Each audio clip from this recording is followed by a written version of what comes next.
Welcome to the Down a Difference, the podcast where we explore the stories and the people behind Downa's success.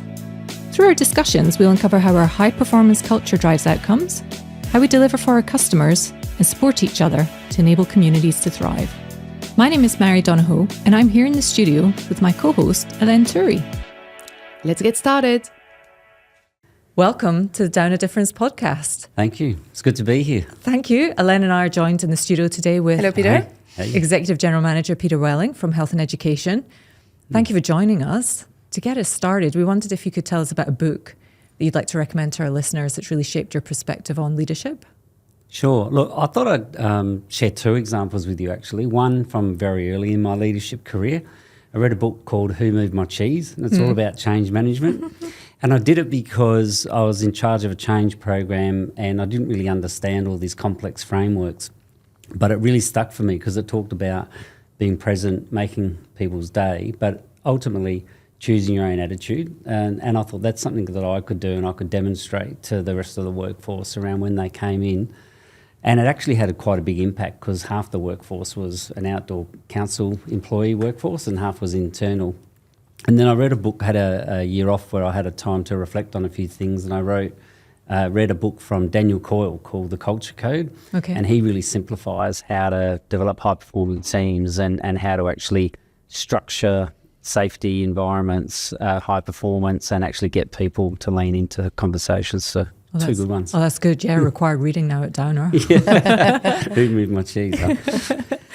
Hi, Peter. Hi. Nice to have you with us today. So, about leadership, what's one habit that you're actually working on right now to raise your own standard of excellence?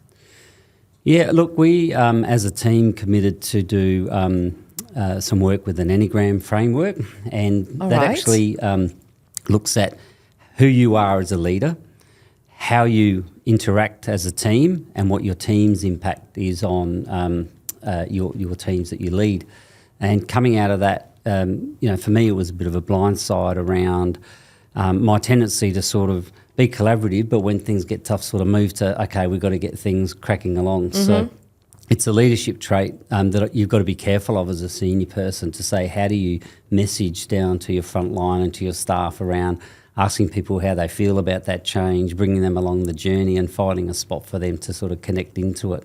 And so they feel empowered and enabled rather than being told to do something right. Correct, yeah. And look, in fast-moving environments where sometimes you have to be quick and adapting at those sort of things, it's an important reminder to go, in the eyes of your customer, your staff, how are they actually perceiving those messages and how are you breadcrumbing that back to your strategy? Actually, before handing over to Mari for the next question, today we were talking about growth, sustainable growth and growing in the right way. So actually, how in your part of the business, owning the outcome and actually taking people on the journey to change look like?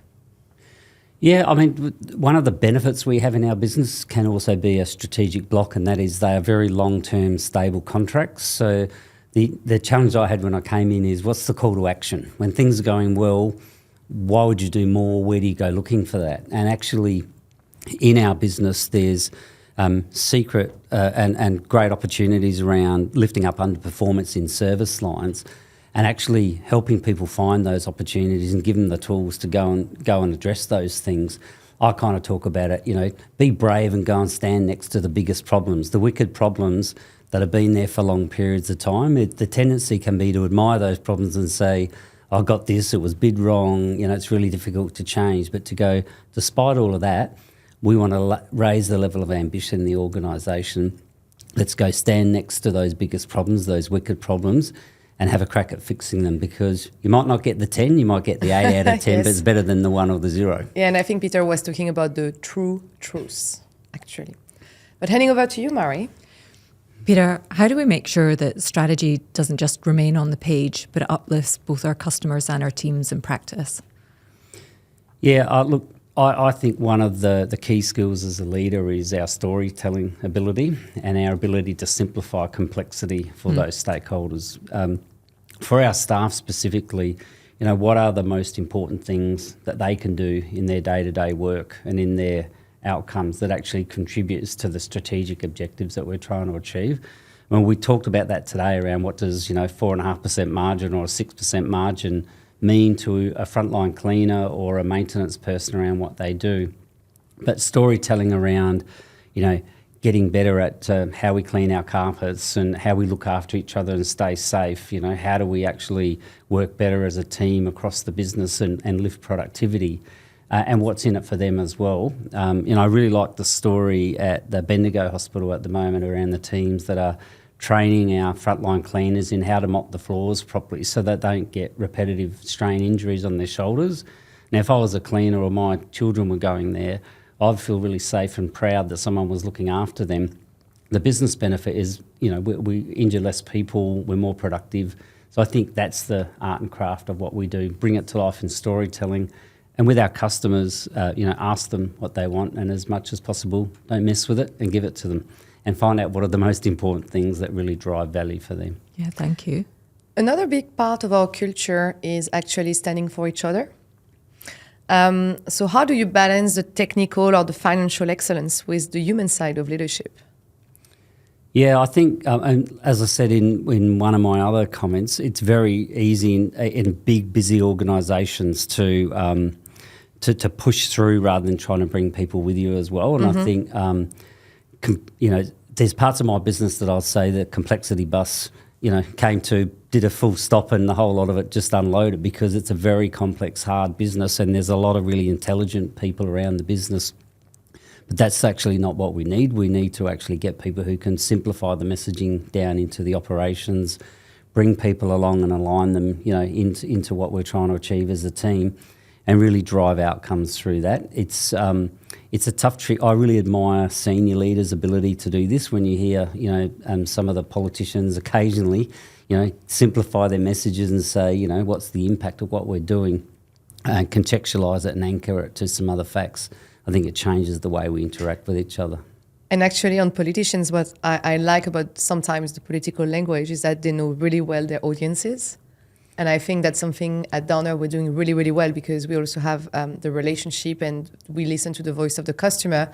But that would probably, I don't know what I wanted to say. Anyway, what I wanted to say was actually knowing the voice of your customer or understanding your audience enables you to tell the story in a different way and in a more impactful way, and probably in a simpler way as well, which is always a very hard job to do. It is actually, and I think it's an important discipline for us to ask questions and seek clarification. Absolutely. In my early career, I was working in government, and we prided ourselves on quality service, timely service, and actually we went and surveyed our customers, and the customers said, I actually don't care if I get out any quicker, it's more about the outcome, because if I'm going to spend time to come to your office, I want to get everything I need in the right forms. Yeah. When I talked to the minister said, all that digital stuff is very interesting, but actually just keep me out of the papers, do the basic stuff, the meat and potato service delivery really, really well, and I'm going to be really happy. So it's about aligning value. Absolutely. Has there been a business decision that you've made that looked very risky on paper but became a game changer? Yeah, I think, look, if you look back at the red thread through my career, every job I've ever done, I've never done before. And I've launched into it because I've always been really curious, and backed myself and my team to say, let's get really smart people around you, and then we'll work out how to get things done. In my last role when I came in, as you do in a lot of big corporates, people say, what do you think you can do with the business? And I said, I think I can double it. Okay, that sounds great. Why don't you go and do that? And then thought, okay, now how am I going to do this? And my intuition instinct was to get good people around me who could help fill in the blanks on that vision. And I realised pretty soon that, you're playing for keeps in these businesses, and there's no second prize. You actually got to deliver. So I got a couple of really good people in around me. One person was head of digital, and this is in a business process outsourcing business. And I said, we're going to double the size of the business. It's going to be wonderful. And he looked at me and he said, that sounds really good. How are we going to do that? And I said, I don't know. But I said, I reckon you're going to work it out. And so just setting, the broad parameters around that and letting people fly. It was high risk, high reward. But, I look back and say we got it completely wrong because we ended up quadrupling the size of the business. Okay. Wow. Yeah, and it was a really nice outcome to have. But believing in people, setting broad parameters, I think there's nothing wrong with putting a flag on the hill with ambition and then trusting good people to go and find the way through. Fantastic. And on ideas that stick, so what's one framework or concept that shaped your thinking recently, and has this influenced your leadership? Yeah, so as a team, we've been looking at what we can do better, how do we work better together. So I mentioned a bit earlier around the Enneagram framework, around my impact, my team's impact, and my team's impact on the people that we lead. And it was really enlightening, because I thought I knew a fair bit around myself, but actually when you see a natural leadership style and where you go when you're under pressure and under stress, it's good to articulate that. So we actually talked about that as a team, and I said, this is where I am. I start here as this, this thinking person, so I'll turn over things in my head a few times. Now the downside on that could be, why isn't he hurrying up making a decision?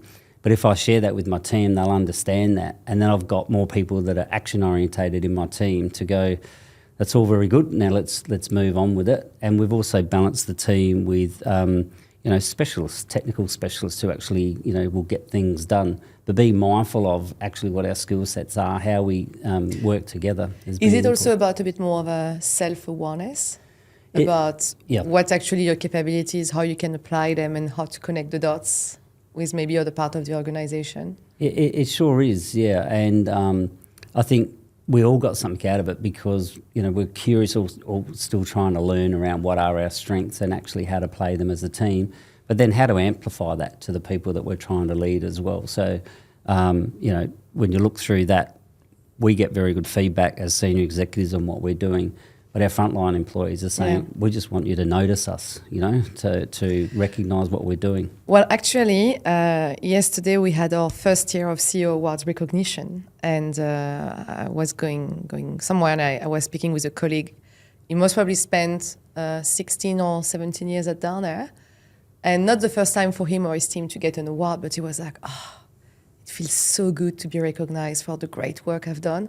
I'm so proud to bring this back to the team, the certificate and the award, and I'm feeling super happy right now.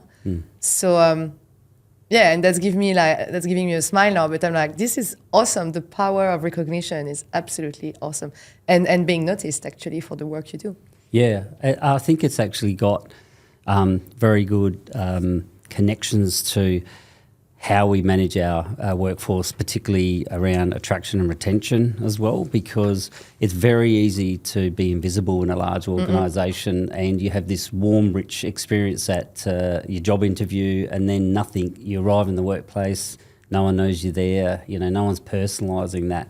And I think, we learn a lot from those interactions ourselves around what that means to someone and actually, having your desk ready, your computer's working, someone knows your name and they help you, with your induction, starts to match the words with the actions and builds trust and confidence. Right, you're going to another level now, like we're going to have to talk about employee experience, but maybe in next year podcast. So, Mari, do you have maybe one or two couple of questions to close our interview today? I'm interested to find out what your blind spot is, Peter, and who at Downer is empowered to challenge it. Well, I'm hoping you're on that list, Mari. That one of the things, and you'll hold me to account on this as well, was when I started, I said I really wanted our leadership team to do the work that only we could do, and that if we were concentrating on things in our strategy meetings and meetings together that didn't match that, I wanted you to tell me. And to do that authentically, I asked for feedback at the end of every SLT session to say, how'd we go? Was the agenda okay? Are we focusing on the right things? Because I can be like a puppy with a ball sometimes. That's a really interesting thing, and I need people to sort of go, Pete, that's our core strategy. Let's get back onto those things. And as I said, how we execute from the head office, our strategy to our frontline employees is really important to make sure that we're not pushing pushing our organisation faster than the capacity for change is. So listening to the informal networks back through yourselves and also the frontline leaders is a really important way that I tune our capability to move forward. Yeah, that's great. Thank you. Elaine? Yes. So we've launched On the Difference, not us, but the organization launched the new culture about a year ago. So what's your mantra, that or one thing you would like to leave people who are listening to the podcast in relation to high performance culture? Yeah, I think for me, showing that real, when we say we do it for our people, for our employees, it's got to be a genuine way. So being authentic in our leadership style is really important.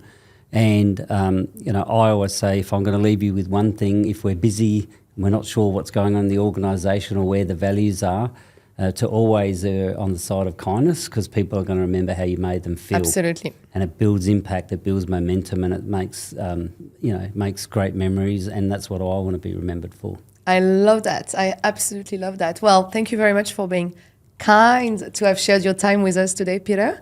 Do you want to say a last word, Mary, maybe? Oh, well, welcome to Downer, Peter, and thank you very much for joining us on Season 2 of the Downer Difference podcast. My pleasure. Thanks for having me. Thank you. Thank you. If you enjoyed today's episode, be sure to subscribe to the Downer Difference on Spotify or wherever you listen to your podcasts, and be sure to share it with your colleagues.